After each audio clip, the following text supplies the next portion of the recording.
ನಮಸ್ಕಾರ ನಾನೆಲ್ಲ ಇಷ್ಟ ವೀಕ್ಷಕರಿಗೆ ಮತ್ತು ಆಗ ನನ್ನ ಸಬ್ಸ್ಕ್ರೈಬರ್ ದೇವರುಗಳಿಗೆ.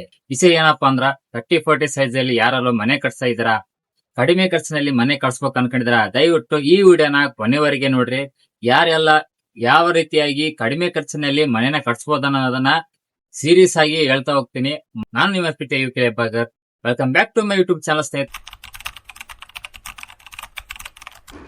ಮೊದಲನೇದಾಗಿ ನಮ್ಮ ಹಳೆ ಮನೆ ಇತ್ತಲ್ರಿ, ಅದನ್ನ ಕೆಡವಕ್ಕೆ 2 ಆಳು ಹಚ್ಚಿ ಮನೇನ ಕೆಡಿಸ್ಕೊಂಡಿವಿ. ನಂತರ JCB ಇಂದ ಆ ಕಲ್ಲು ಮಣ್ಣು ಮುಂತಾದವುಗಳನ್ನ ತೆಗೆದಾಕಲು 2 ತಾಸು JCBನ ನಾವು ತಗೋಬೇಕಾಯ್ತು. 1 ತಾಸಿಗೆ 1000 ರೂಪಾಯಿದಂಗ 2 ತಾಸಾಯ್ತು.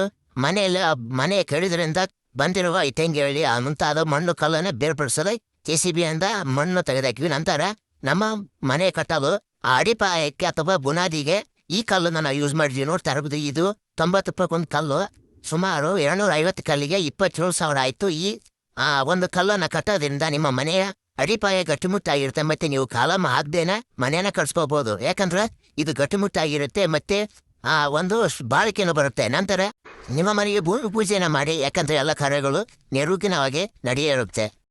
ನಂತರ ನಾವು ಮಾಡಿರೋದು ಅಡಿಪಾಯಕ್ಕೆ ಯಾವ ರೀತಿಯಾಗಿ ನಕ್ಷೆ ಬೇಕು, ನಿಮ್ಮ ಮನೆಗೆ 30-40 ಸೈಟಲ್ಲಿ ನಿಮ್ಗೆ ಯಾವ ತರ ಒಂದು ಮನೆ ಡಿಸೈನ್ ಬೇಕು ಆ ತರ ಒಂದು ನಕ್ಷೆನ ಹಾಕ್ಸ್ಕೊಂಡು 2 ಬೆಡ್ರೂಮ್, ಕಿಚನ್, ಹಾಲ್ ಮತ್ತು ಒಂದು ಬಂಕ, ನಾವು ಬಂಕ ಅಂತೀವ್ರಿ, ನೀವು ಏನಂತೀರಿ ಅಂತ ಕಮೆಂಟ್ ಮಾಡ್ರಿ. ಅದನ್ನ ನಾವು ಮಾಡಿಸ್ಕೊಂಡ್ವಿ. ನಂತರ ಅಡಿಪಾಯನ ತೆಗೆಯಲು ಸುಮಾರು 13,000 ಕೊಟ್ಟಿವಿ. ಯಾಕಂದ್ರೆ ಅವ್ರು ಅಡಿಪಾಯನ ತೆಗೆದು ಕಲ್ಲು ಮಣ್ಣು ಮತ್ತು ಬೇರ್ಪಡಿಸಿ ಅದಕ್ಕೆ ಗಟ್ಟಿಮುಟ್ಟಾದ ಕಲ್ಲುಗಳನ್ನು ಹಾಕಿ ಮತ್ತೆ ಮಣ್ಣನ್ನು ಹಾಕಿ ಅವ್ರು ಗಟ್ಟಿಮುಟ್ಟವಾಗಿ ಮಾಡಿಕೊಡ್ತಾರೆ. ಯಾಕಂದ್ರೆ ಮನೆ ಕಟ್ಟಲು ಅಡಿಪಾಯ ಎಷ್ಟು ಮುಖ್ಯ ಅಂತ ಎಲ್ರಿಗೂ ಗೊತ್ತು. ಹಾಗಾಗಿ ಇದನ್ನ ಗಟ್ಟಿಮುಟ್ಟು ಮಾಡಲು ನಾವು ಸುಮಾರು 13,000 ಕೊಟ್ಟಿವಿ.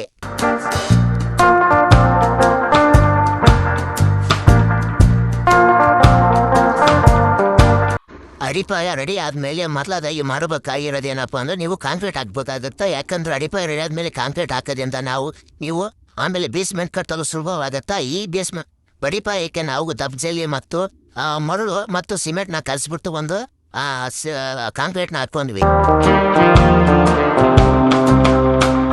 ಅಡಿಪಾಯ ರೆಡಿ ಆದ್ಮೇಲೆ ನೀವು ಮಾಡಬೇಕಾಗಿರೋದೇನಪ್ಪ ಅಂದ್ರೆ ನೀವು 27,000 ಕೊಟ್ಟು ಕಲ್ಲನ್ನು ತಂದಿದ್ವಿ, ಅದನ್ನ ಇಲ್ಲಿ ಯೂಸ್ ಮಾಡಿದೀವಿ. ನಾವು ನೋಡ್ತಾ ಇರ್ಬೋದು ನೀವಿಲ್ಲಿ ಯಾವ ರೀತಿಯಾಗಿ ಆ ಕಲ್ಲನ್ನ ಕಟ್ತಾ ಇದ್ದಾರೆ ಅಂತ. ಆ ಕಲ್ಲನ್ನ ಯೂಸ್ ಮಾಡಿದ್ರೆ ನಿಮ್ಮ ಒಂದು ಬೇಸ್ಮೆಂಟ್ ಗಟ್ಟಿಮುಟ್ಟಾಗಿರುತ್ತೆ. ಹಾಗೆ ಯಾವುದೇ ಒಂದು ಕಲಂ ಹಾಕೋ ಅವಶ್ಯಕತೆಯನ್ನು ಸಹ ಇರೋದಿಲ್ಲ. ಯಾಕಂದ್ರೆ ಈ ನಾಳೆ ನೀವು ಯಾವುದೇ ಒಂದು ಕ್ರ್ಯಾಕು ಮತ್ತು ಬಿರುಕು ಸಹ ಬಿಡೋದಿಲ್ಲ. ಈ ಕಲ್ಲನ್ನ ಕಟ್ಟೋದ್ರಿಂದ ಒಂದು ಒಳ್ಳೆ ಕ್ವಾಲಿಟಿ ಮತ್ತು ಸ್ಟ್ಯಾಂಡರ್ಡ್ ಆಗಿ ಒಂದು ನಿಮ್ಮ ಬೇಸ್ಮೆಂಟ್ ರೆಡಿ ಆಗುತ್ತಾ.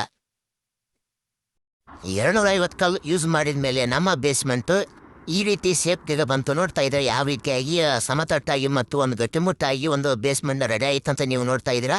ನೀವು ಸಹ ಇದೇ ರೀತಿಯಾಗಿ ಒಂದು ಬೇಸ್ಮೆಂಟ್ನ ಕಟ್ಟೋದ್ರಿಂದ ನಿಮ್ಮ ಮನೆಯ ಗಟ್ಟಿಮುಟ್ಟಾಗಿರುತ್ತೆ, ಒಂದು ಬಾಳಿಕೆನ ಬರುತ್ತೆ ಅಂತ ಹೇಳ್ಬೋದು. ನೀವು ಸಹ ಈ ಕಲ್ಲನ್ನ ಯೂಸ್ ಮಾಡಿ. ನಾ ಈ ಕಲ್ಲನ್ನ ನಿಮ್ಗೆ ರೆಕಮೆಂಡ್ ಮಾಡ್ತಿರೋದು, ಯಾಕಂದ್ರೆ ನಾವು ಯೂಸ್ ಮಾಡೋದ್ರಿಂದಾನೇ ನಿಮ್ಗೆ ಹೇಳ್ತಾ ಇದ್ವಿ.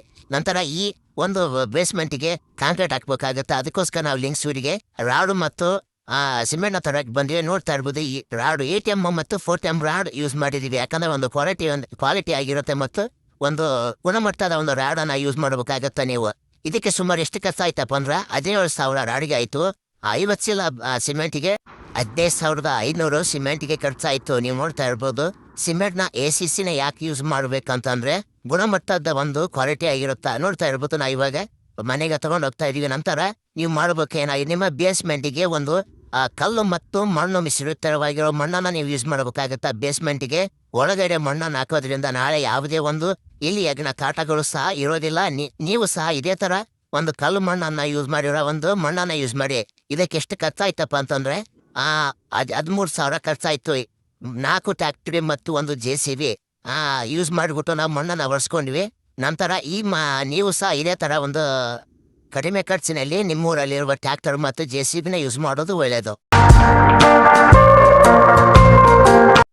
ರೆಡಿಯಾಗಿರುವ ನಿಮ್ಮ ಬೇಸ್ಮೆಂಟ್ಗೆ ನೀವು ನೀರನ್ನು ಬಿಡಬೇಕಾಗುತ್ತಾ. ಯಾಕಂದ್ರೆ ಮಣ್ಣು ಮತ್ತು ಕಲ್ಲು ಸಮತಟ್ಟಾಗಿ ಕುಂದ್ರಲು ಮತ್ತು ನೀವು ಯಾವುದೇ ಒಂದು ಟೈಲ್ಸ್ ಗ್ರಾನೈಟ್ ಹಾಕ್ಬೇಕಾದ್ರೆ ಸಮತಟ್ಟಾಗಿ ನೆಲ ರೆಡಿ ಆಗ್ಬೇಕಂದ್ರೆ ನೀವು ನೀರನ್ನು ಉಣಿಸ್ಬೇಕಾಗುತ್ತೆ. ನಿಮ್ಮ ಬೇಸ್ಮೆಂಟ್ಗೆ ನೀವು 4 ರಿಂದ 5 ದಿನ ನೀರನ್ನ ಬಿಡೋದು ಒಳ್ಳೆಯದು. ಇದಕ್ಕೆ ಎಷ್ಟು ಖರ್ಚಾಯ್ತಪ್ಪ ಅಂದ್ರೆ ಒಂದು ಟ್ಯಾಂಕರ್ಗೆ 300 ರೂಪಾಯಿ ಇದ್ದಂಗೆ 6 ಟ್ಯಾಂಕರ್ನ ನಾವು ಯೂಸ್ ಮಾಡಿದೀವಿ. ಯೂಸ್ ಮಾಡಿಬಿಟ್ಟು ನೀರನ್ನ ಬಿಟ್ಟಿದೀವಿ.